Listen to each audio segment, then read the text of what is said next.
Good evening. For those of you who don't know me, I'm Robert Hutchings, Dean of the LBJ School, and it is my great privilege and honor to introduce Lincoln Chafee, 74th Governor of Rhode Island, for a public talk entitled Civility for a Great Society. This is the first of a planned 50 events over the next 18 months to commemorate the 50th anniversary of the Civil Rights Act and other landmark legislation associated with President Johnson. Next week, we will have Harvard Law professor and civil rights activist Lanny Guinier give the Barbara Jordan keynote address. In April, early April, we will have on back-to-back-to-back nights Jimmy Carter, Bill Clinton, and George W. Bush. An invitation is outstanding to Barack Obama. We hope he might be the fourth president to join us. And in May, we will have as our LBJ School commencement speaker, San Antonio Mayor Julian Castro. So we have a number of events coming up that will commemorate not so much the legacy of LBJ, but also the unfinished business, the unfinished questions that were raised by the issues with which he was most closely associated. So it's an occasion not only for looking back, but as a public policy school for looking forward as well. So I'm particularly pleased to launch this series of 50 events with tonight's presentation by Governor Chafee. I might mention there's a slight personal connection in that Governor Chafee's father, John Chafee, when he was Secretary of the Navy, was my commencement speaker at my graduation from the U.S. Naval Academy, and John Chafee's signature is on my diploma from that institution. Lincoln Chafee graduated with a degree in classics from Brown University, and then attended Montana State University's horseshoeing school in Bozeman, working for the next 7 years as a farrier at racetracks in the U.S. and Canada. And as a sometime horseman myself, I can tell you being a farrier is not the easiest job in the world. It's both a skill job and a demanding one. Inspired by a commitment to public service and the path of his father, John, Governor Chafee was elected to 4 terms as mayor of Warwick, Rhode Island, and then served 7 years as a U.S. Senator. Following his tenure in the U.S. Senate, Governor Chafee spent 2 years as a distinguished visiting fellow at Brown University's Watson Institute for International Studies. He was elected governor of Rhode Island in 2010. In his State of the State address last month, Governor Chafee spoke at some length about the 50th anniversary of President Johnson's war on poverty as a key component of the Great Society.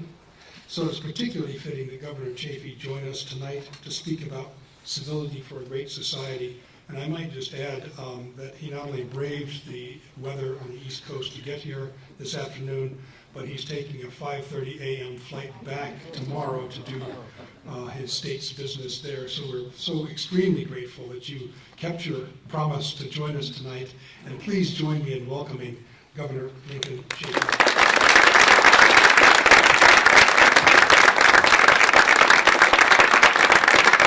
Thank you, Ambassador. And great to be here in Austin. And my Dean mentioned my dad, and being the Secretary of the Navy, he was governor before that, and he'd gotten elected governor of Rhode Island as a Republican in 1962, and of course 1964. Goldwater was the party standard bearer, and so my dad, in a tough REAL-Act, they had 2-year terms back then, had to disassociate himself as best he could with Goldwater, the most democratic states in the country, Rhode Island, and Goldwater was not going to do very well in Rhode Island. And really to think back on, that was a seminal race, that 1964 race. Barry Goldwater, as an 11-year-old, my dad took me and my brother to the Republican convention in the Cow Palace in San Francisco. And I saw there, as an 11-year-old, the fervor of the Goldwater supporters. And Nelson Rockefeller was contemplating the liberal candidate. William Scranton from Pennsylvania it was going to be Scranton or Rockefeller, but the Goldwater people, the fervor they had for Barry Goldwater. I can remember when Nelson Rockefeller got up to give his concession speech, he came up to the microphone at Cow Palace, and the boos, I mean, it's over, it's a concession speech, and the boos just erupted from the Cow Palace and shook the rafters. And Governor Rockefeller would step back, and the boos would subside, and he'd come to the microphone again, and they'd start up again. He'd step back, and they'd subside. He'd come to speak again, and they'd start again. And I can remember you could hear him over the microphone. He got to the side, and he said to the master of ceremonies, "Here, you quiet him down." But Barry Goldwater voted against the Civil Rights Act. And he carried in that 1964 election the states, Alabama, Georgia, South Carolina, Louisiana. I think he carried 5 or 6 states, but they were all those states right across the Deep South. And so when Lyndon Johnson signed the Civil Rights Act, what did he say? "We're signing away the South for the Democratic Party." And he was right. He was right. Imagine a Republican, Barry Goldwater, a Republican carrying Alabama. Republicans, party of Lincoln, they hated Republicans in the South. But to vote against the Civil Rights Act, that trumped everything. And so if you look back, you'll see Barry Goldwater carrying Alabama, Georgia, South Carolina, Louisiana. Those are the only states he carried. So some of the memories of Lyndon Johnson. What I thought I'd talk about here this afternoon, and then take your questions. Everybody's talking about income inequality, disparity of wealth. The Pope's talking about it. President Obama's talking about it, and it's real. It's happening. We had that Occupy movement. We had it in my home state of Rhode Island. It was terrible weather, and all of a sudden all these tents came up, and it was rain, it was snow, it was like this, and a little even colder, and they didn't quit. I thought, okay, this is a good statement, but they didn't quit. They were there. And it's a wake-up call. It's a canary in the coal mine. There's an unrest out there about the squeeze on the middle class. And I think to just go back in history, if I could, I'll give you my perceptions of what happened. Being involved in politics, my dad in politics, I can remember deficits being the big issue. And going back to the 80s when Phil Graham from Texas, yes, and Warren Rudman, we'll test you out here, New Hampshire, good. And then Fritz Hollings, he was on the bill too, South Carolina, you're good. Got together, and the name of their bill was the Balanced Budget and Emergency Deficit Control Act. So back then it was a big issue. We all remember Graham, Rudman, Hollings, and to address the deficits was the big issue. And in that bill, the Balanced Budget and Emergency Deficit Control Act, was the word sequestration. That's where it first started. And so the effort of Congress to address our deficits was a big priority. And in 1988, George H.W. Bush had run for president, and I believe it was at the convention where he said, "Read my lips. No new taxes." I do good. But he had to go back on that in 1990. He got elected in 88, and he went back on it in 1990 because the deficits were so big. He had to go back on that bedrock pledge we all remember: read my lips, no new taxes. And I'd been a councilman, I was running for mayor of my city, and he made that reversal on that no new taxes in October. They were doing the budget in October of 1990. And it was a big issue in my little race in Warwick, Rhode Island for mayor. I was still a Republican then. There was a pushback. You went back on your word, and I was not successful in that first run for mayor. I do think that played a part in my loss in 1990. If you can believe it, people were, anytime you have to raise taxes, it's hazardous to your health as a politician. And that was some proof there. And then in 1992, poor H.W. Bush, after going back on that pledge, he had Ross Perot run against him as a third party. And Ross Perot with his charts and arrows, and it was all deficits. And Perot received 19%. He didn't carry any states, but he got 19%. So I think that 19% pretty much came from H.W. Bush, the majority of it. And Bill Clinton was elected. But to Bill Clinton's credit, his first budget was to address the deficit. He put in that economic package, pushed it through, and it passed the Senate by, I'll test you again. Anybody know how it passed the Senate? One vote. Al Gore broke a tie. They needed Al Gore, the vice president, to break the tie. It passed the House 218 to 216. And it was hazardous to the health of those who voted for it. That was his first budget. He got elected in 92, so this is 93, 94. In 94, what happened? Gingrich Revolution. In came the Republicans in the House and Senate. So it was such an important issue to address the deficits. The politicians were doing it. H.W. was doing it. It cost him his election. Bill Clinton did it. It cost him the House and the Senate. It was the right thing to do, but it's dangerous. And they were doing the right thing. Then, of course, in 1997, the Balanced Budget Act, Republicans and Democrats getting together, trying to address these deficits. And as a combination of all this work, starting with with Graham Rudman, Hollings, with H.W. Bush putting in his budget, going back on his Read My Lips pledge, and then Bill Clinton putting in his budget, the Balanced Budget Act, and then sprinkling the peace dividend for fall of the Berlin Wall. Guess what? We had surpluses.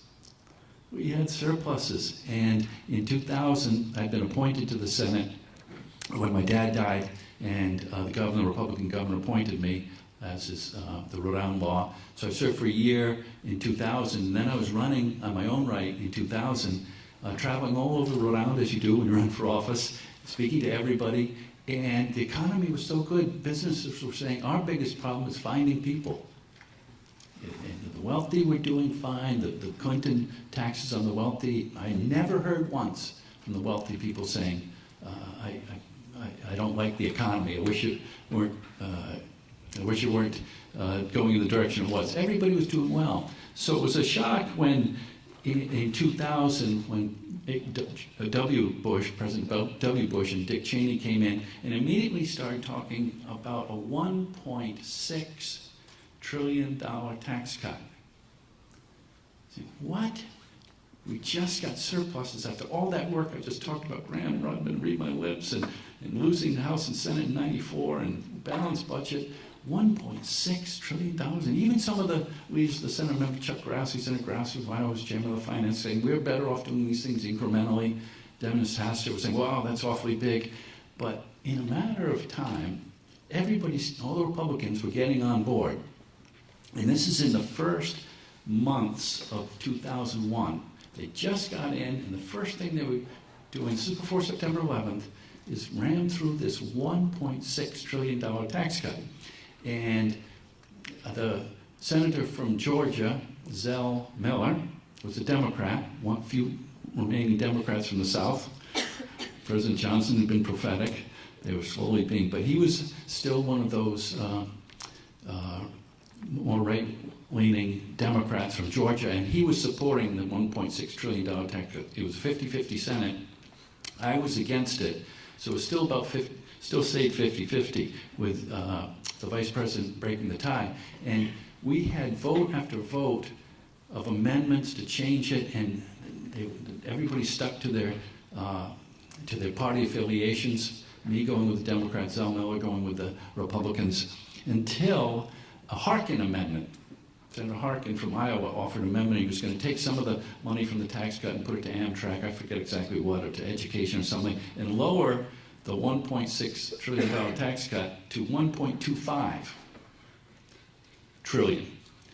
Yeah, really. That's all it did. That's all it did. It take a little bit of the money from the tax cut, and I remember it clearly, we had to, as Republicans, everybody siding on their side and Democrats siding on their side, some of the kind of right-leaning Democrats, in particular Ben Nelson from Nebraska and John Breaux from Louisiana, had to hold them to vote for the Harkin Amendment, and then I was going to vote for it. And we got Jim Jeffords from Vermont to vote for the Harkin Amendment. And we finally won one. And so the Senate version was now $1.25 trillion tax cut. The House passed the big 1.6. And so the way it works, you go to something called the conference committee. And the two sides reconcile the differences of the House and Senate versions. And that went on. And it wasn't until Memorial Day. Usually we get a budget in April. It was Memorial Day weekend. And we're still waiting for the conference committee to report out their work. And it was a Saturday, and finally they said, we got a deal.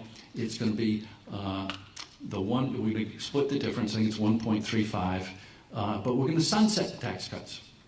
So when you hear make the tax cuts permanent, we heard that through the various campaigns, that's because of that conference committee compromise, where we're going to sunset them. And I'm thinking, well, compromise is good. They came to the middle, 1.6, 1.25, it's 1.35. I'm thinking about voting for it. Any politician likes to vote for tax cuts. But when I thought about these sunsets, I was thinking, that just makes no sense. Does that mean in 10 years, because there are a lot of estate taxes involved in this tax cut, if you die December 31st, you pay no estate tax. It's all phased out. But if you die a day later, January 1st in 2011, I think the 10 years, 2012, 10 years out, all those Clinton-era taxes on the wealthy come back. If you're a financial planner, how do you advise someone to set up their estate? And I was thinking that as I walked over to cast my vote, and I said, I'm going to vote against it. And there was a lot, everybody was now voting for the compromise. It was going to pass. So I did. I voted against it. And as I walked back to my office, I was thinking, I'm the only Republican. Olympia Snowe voted for it. Arnold Specter voted for it. Even Jim Jeffords, he left the party, but he said as a gift to the president as he left the Republican Party, I'll vote for your tax cut bill. Somebody said, John McCain voted against it. So I had some company. Of all of that, he is a maverick. I disagree with him on a lot of things, but all of a sudden, out of nowhere, he hadn't voted for any of those amendments, the Harkin Amendment, or any of those things. He hadn't been part of the discussion. But I think he felt the same way I did, that the sunset provisions just make no sense of responsible management of our finances. So it gave me some company coming back to Rhode Island anyway, as a Republican, and taking all the abuse. And I could stand up at my spaghetti suppers we have as Republicans, or breakfast, or whatever we do at our party gatherings, and say, John McCain voted against it too. I was so happy. I was so happy to throw that back at them. But this is all important because that's what we're talking, getting back into deficits and getting back into income inequality. I think it really, this history of what happened with our budgets is really what put us in the position we're in, what everybody's talking about, disparity of wealth and Occupy movement, even the Pope talking about it, because we couldn't afford that huge $1.6 trillion tax, or 1.35 with the sunsets, which keep getting extended because the economy crashed, and President Obama just not want to allow these tax cuts to sunset in a cratering economy. At the same time we had this huge $1 trillion tax cuts, we also had a $1 trillion war in Iraq, of course, and then we had the president and the vice president trying to get reelected in 2004 and putting in a very, very expensive prescription drug benefit to Medicare. And my whole time in the Senate, we had worked so carefully on giving this benefit, prescription drug benefit, which we wanted to Medicare. We want Medicare to cover your drugs, to keep you out of the hospitals. It's a good thing, but it's expensive. And so we were working so hard how to carve it out, get the savings, either have means testing on Medicare, so Bill Gates' mother doesn't get Medicare, or raising the age of eligibility, as they've done with Social Security, to pay for this prescription drug benefit. We had various versions of donut holes and all these things. I remember Senator Feinstein from California being very involved in crafting a prescription drug benefit that we pay for, and all of a sudden in the 2004 campaign and the election, the Republicans decided we're going to make this issue. We need the elderly vote. And we got a prescription drug benefit, $800 billion benefit without paying for it, just for political expediency to get the elderly vote, and it worked, and they got reelected. But that's why we're in the huge deficits we're in right now. $1 trillion tax cut, $1 trillion war, almost $1 trillion prescription drug benefit. And of course, unfortunately, the economy did crater, and it just crashed. And I was hoping when President Obama got elected that we'd look at the sunsetting. Even with the cratering of the economy, it's tough to do as a politician. If you've heard me talk about it, the casualties, the result when you make some tough financial decisions. It's very, very hazardous. But what happened is, oddly, for me, I lost my race in '06. I had a primary. I was trying to hold on to my seat as a Republican in the most Democratic state in the country. And I got primaried. Now in Rhode Island, if you're a Republican, you can run for anything you want. You can run for lieutenant governor. We'll be happy to have you. Secretary of State, come on in. You can Congress, anything you want. This Republican decided he was Mayor of Cranston, decided run against one of his own, which was okay. This is America. But the money that poured in from out of state to his insurgent campaign, I was fortunate to beat him. As a liberal Republican, I beat him. But our primary is in September, and it's just too close to the November election to recover with the fundraising. My Democratic opponent just was ready with all the resources, the millions of resources, to run a good campaign. I'd spent mine in that primary. So I wasn't successful in November, and the Democrats, I was still a Republican then, the Democrats swept the 6 states they needed, as you remember, to take back control of the Senate. Let's see, Allen in Virginia, Chafee in Rhode Island, DeWine in Ohio, Burns in Montana. Missouri, Talent, I think. Talent in Missouri, that's 5, one other out there. It's been a while. Well, you're good. And so when I saw Democratic Senate, I thought, okay, maybe we'll tackle some of these tough issues. But oddly, Obama wins in '08, that's good. But oddly, things turned quickly. I don't have an answer for why. In '09, President Obama gets elected in '08, he has 1 year, and in the '09 special elections, what happens? In Virginia, McDonald wins. Virginia, kind of a purple state. But then in New Jersey, a blue state, Christie beats Corzine. And then, to top it all off, Ted Kennedy dies, and Scott Brown wins the blue, up there with Rhode Island, is the bluest state in Massachusetts. So bam, bam, bam.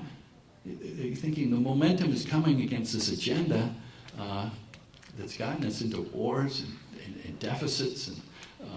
And I don't know, I don't have a good explanation, but all of a sudden, it was the Affordable Care Act, or what happened? But New Jersey goes Republican, Virginia goes Republican, Massachusetts sends a Republican to the Senate. The only reason they said I had high approval rating, 60-some% in Rhode Island when I lost, but people were saying and that was my opponent's whole argument. Got to have a Democratic Senate. So it's a quick turn from that. And there are many reasons why Scott Brown won. I guess his opponent was down measuring the drapes in Washington way before the election. I think that, literally, picking out an apartment, that didn't work well. I think that's where we are is now. While we're dealing with partisanship, some of it going back to what I talked about, Barry Goldwater voting against the Civil Rights Act, and Lyndon Johnson saying so prophetically, I'm signing away the South. That's what we're seeing now. It used to be the South was full of conservative Democrats mixing in with our Rhode Island and Massachusetts and Vermont and Minnesota and Oregon Democrats all in together. The Republican Party tolerated the Chafees from Rhode Island. That has changed now. South, solid Republican, primary the Chafees, get them out of here, happening across the country. And that's where we're in this very partisan kind of gridlock that prevents us from doing anything good. So I like coming to the universities, getting away from the job, which I love, but coming to the universities and the young people that are going to make a difference as we see these changing dynamics in our country.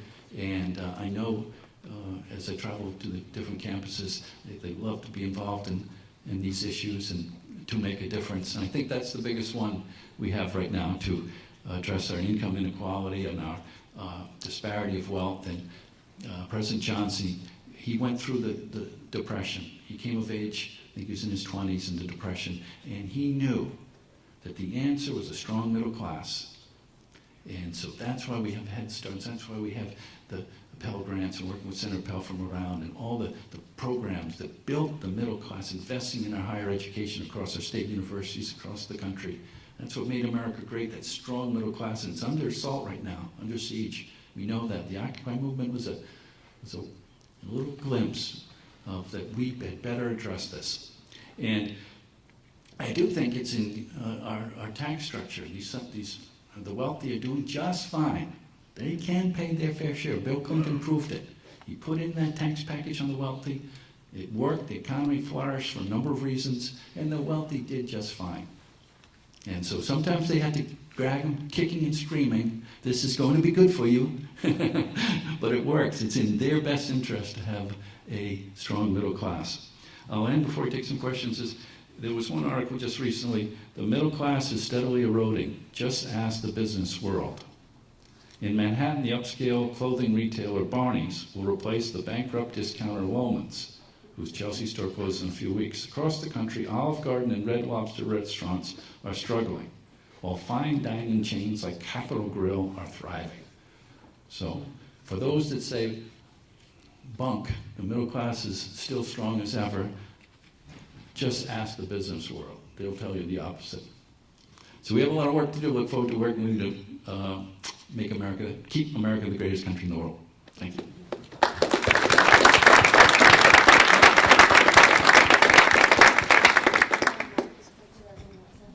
Okay, anybody have any questions? Hi, thank you so much for coming again, and we really appreciate it. The students here are really dedicated to public service, and some are thinking about running for public office, and we don't want to get them too cynical because when they grew up, they didn't see some of the things that you and I saw prior to what we're seeing now in terms of partisanship.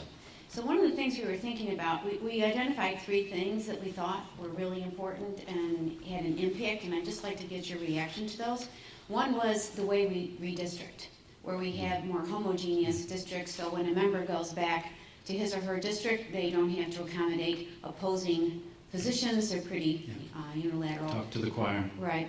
The second was campaign finance reform, like you're saying, outside money coming into your state and a lot of money on the primaries. And the third, though, was when you go into the institution of Congress, are there things in Congress that Congress can change to help it work better? For example, the Budget Act, which really hasn't worked in 20 years. So we'd just like to get your perspective on what you think about those 3 things in terms of trying to make things better and more fertile ground for some progress. Well, I hope the young people aren't cynical. It's a terrible disease, cynicism. But the campaign finance, the courts have ruled against us on Citizens United on some key components on the free speech, any kind of restriction on campaign finance. And so I think the young people, other ways of communicating, the money is going to flow in, the Koch brothers and the big donors, the big money's going to flow. There's got to be a better way. We're not going to be dictated to by money. And I think for the young people in particular, whether it's the social media, talking to each other, find another way to make our decision rather than the deluge of TV ads and radio ads and mailings that will come as a result of money. I think the modern way of communicating the internet without spending a lot of money. And then, excuse me? In the course of the gerrymandering, yes. We just have to fix that state house by state house, and it's a problem. Yes, the politicians go back to their snaked congressional districts in which they're preaching to the choir, and right next door is a completely different demographic where somebody's preaching to their choir. It makes no sense. You want to mix them in, square them off. This has been going on for centuries. Even disparity of wealth, we wrestled with it. I think even you look back and mention the Depression with the Roaring '20s, and these cycles seem to come through our history, and we have to grapple with them and say we're not going to be content with the status quo. What about the organization of Congress? If you had your will and you had a magic wand and you could wave it and do something in the Senate to change the way the Senate works to make it more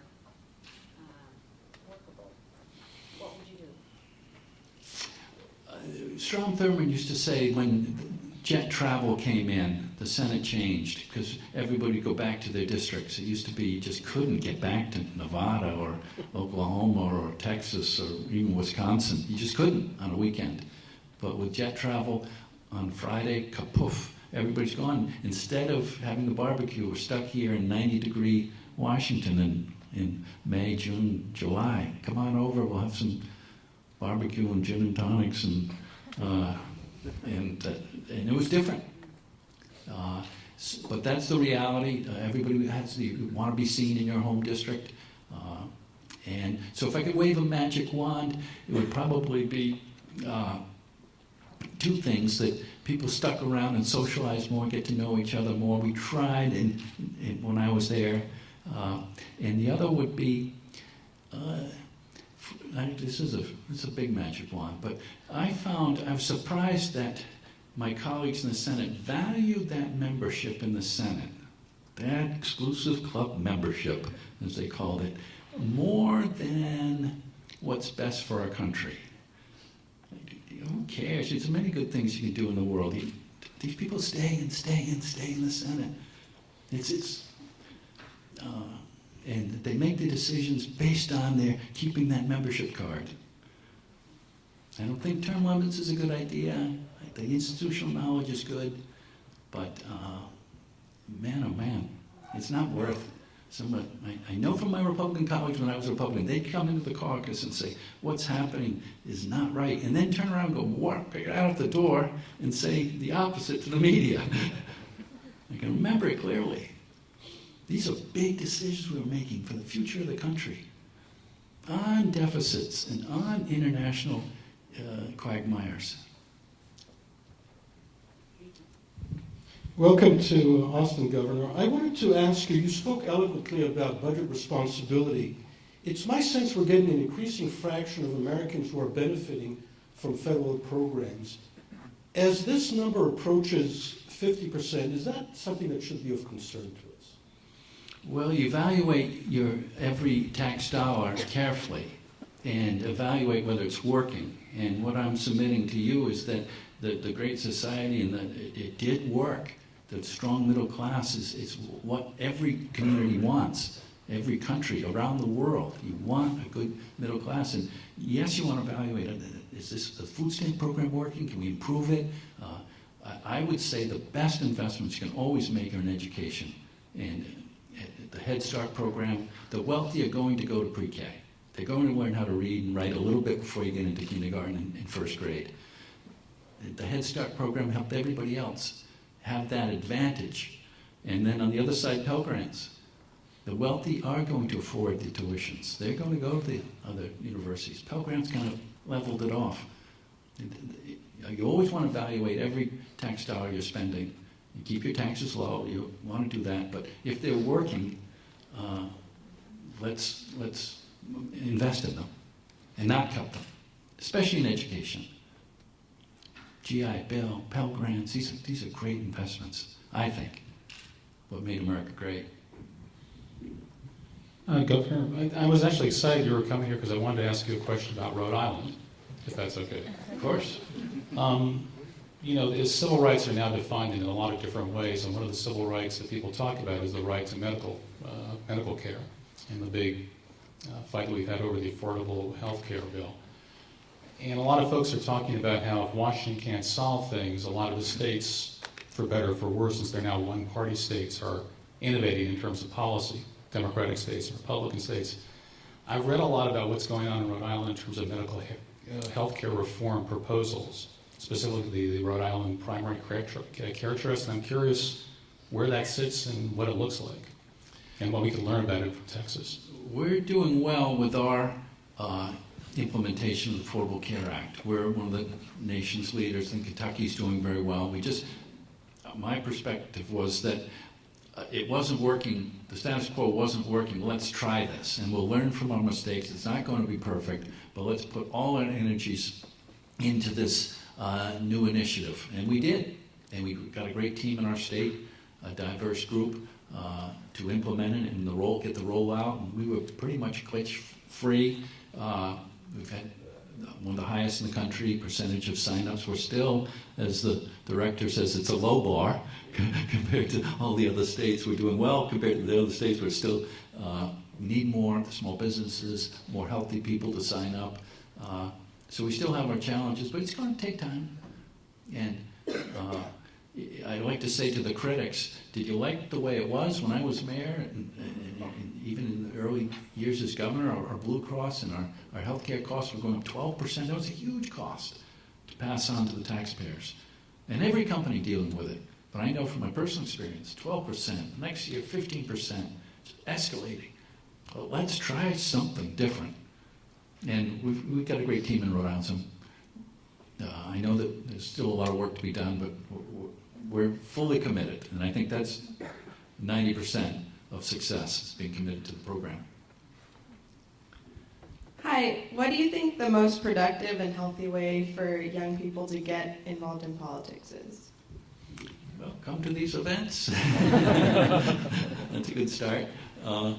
Also working for people that are running at any level and learning how campaigns, nothing more fun. You can't run a successful campaign without volunteers. And I helped President Obama in 08 and in 12, and to go around and see all the young people coming back. It was like the old days in the 60s. People, colors and ages and young people. And it was a great fervor of excitement. It took a while in 12. It was interesting in 12. It took a while. It went around to some of the Obama campaigns. But then at the end, we could lose this thing. Everybody came streaming back out. So getting involved in campaigns, local level, national level, is a good thing. And once you do that and your candidate is successful, you're going to be valued. And that's the way the system works. You were there licking the envelopes. You were there canvassing door to door. Would you like to be on a board? Would you like a job? You get involved. And next thing you know, you're in a part of a good team. There's no silver medal in politics, though. When your candidates don't win, it's not so much fun. Hi, Governor. Andy Euler again. I write and publish for the Banks Report. Thanks again for speaking with me earlier. I really appreciate it. Thank you. I wanted to follow up real quick because I think you're in a unique position as a student. I'm curious if you could kind of get that magic wand back out because you spent time at Brown as a fellow. I'm wondering if there are things that you would suggest we learn, not only if we're interested in getting involved in politics, but also just as students interested in public policy. Are there things that we need to know? Are there things that you would specifically suggest, learn about the Great Society, learn about, kind of the history of this nation? Where would you go from there? It's a hard one. I'm learning all the time, too. And being with the students, that's why I like coming to the campus. That time I spent at Brown in between Senate and the State House in Rhode Island, I loved it. And the students, it was a not-for-credit course. And they, really. Had a study group and had some good guest speakers. I still had people answering my phone calls. I would just come out of the Senate and could get some good speakers. But I had a good group of students come out. It was so much fun. And so I think I learned from the 60s and what happened and back then. And the young people can make the difference. Governor? So getting back to the issue of partisanship for a second, there's so many forces boxing members of Congress in. I'm just curious if you had to give strategic advice to a first-term member of the House coming in, still very dependent on the campaign committees, call time, all these forces pushing him or her into a certain corner. What would you give to him or her as strategic advice to say, you can still vote your conscience, and this is how? Like, how would you give them the means to do that? Yeah, it's a great question. It's a great question because with the money, so much of your time is spent making the fundraising calls and making your political calculation on your vote. The pharmaceutical companies, it's a big vote. I don't think it's a good vote, but if I don't vote for it, I won't get all this campaign money from the pharmaceutical companies. Unfortunately, and I just pick on one group, but there's thousands of them out there, the trucking group, or on and on it goes. And votes will come down and you're trying to evaluate. William Proxmire from And what did he make his name for? He never raised any money. The only time he spent any money was for postage to send back unsolicited campaign contributions. And he kept winning. But every time I brought that up, my campaign people would grab me by the neck or by the lapels and say, don't even think about it. I'm going to not raise any money. I'm just going to vote my conscience. Proxmire did it. So I don't know what the answer is to that. But it's a big problem. And I saw it firsthand. You have to be competitive. The money will it's a tsunami. And I've run for local office and statewide office and federal office. You got to get your message out. You can do it wearing out the shoe leather to some extent, but maybe the dynamics will change and people will start thinking the more money that's spent, the more suspicious I am of this guy or gal. That would be a good thing. Thanks for being here today. I once heard Senator Jack Reed say that you can run for office, Congress specifically, with name recognition and a resume. And I find it ironic that two of Rhode Island's favorite sons, yourself and Clay Pell, didn't start in the House of Representatives. And so I wonder what drew you initially to local office, and then what lessons did you draw from that experience early on through federal office and now as a statewide executive?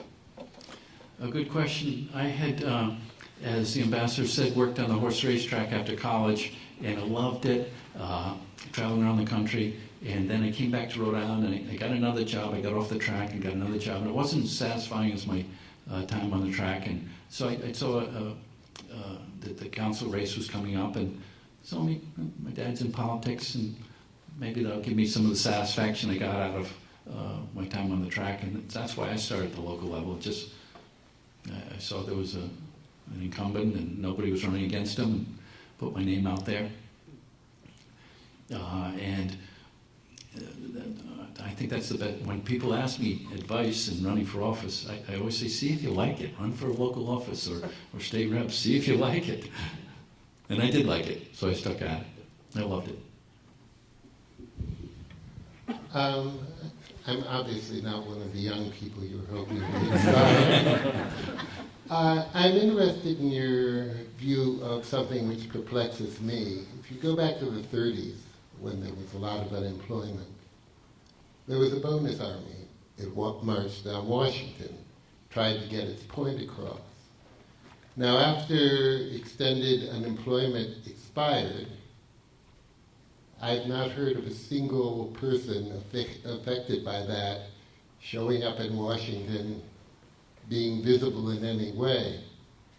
And this is kind of like what has happened to the foreclosed upon.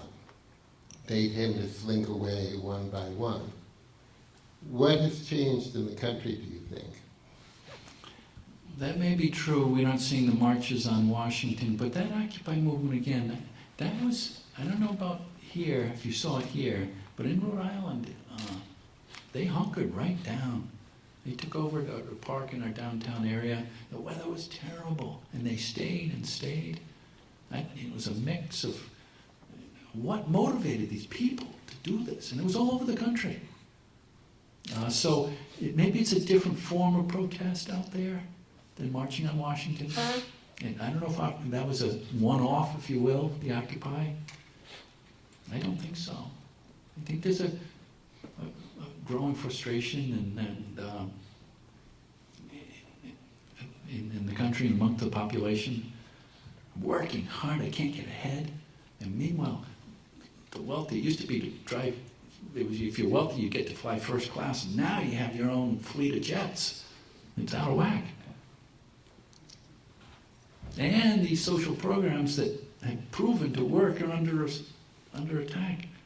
Defund Head Start, defund Pell Grants. Middle class is in everybody's best interest. I'm sorry, yes.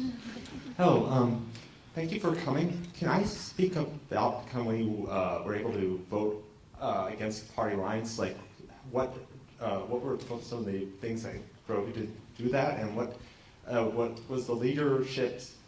How did the leadership try to maintain party unity in your experience? It was hard at first when I got to the Senate, and I remember voting against the leadership. And the first time I got up in a Republican lunch, nobody was listening, and you could hear all the silverware rattling. But that didn't bother me.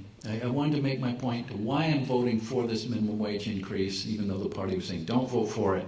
And it was lunchtime, and people were talking, and silverware was rattling. I can remember it. But I got up the next week, and there was another, and I just wanted to at least explain to my caucus why I was voting as I was.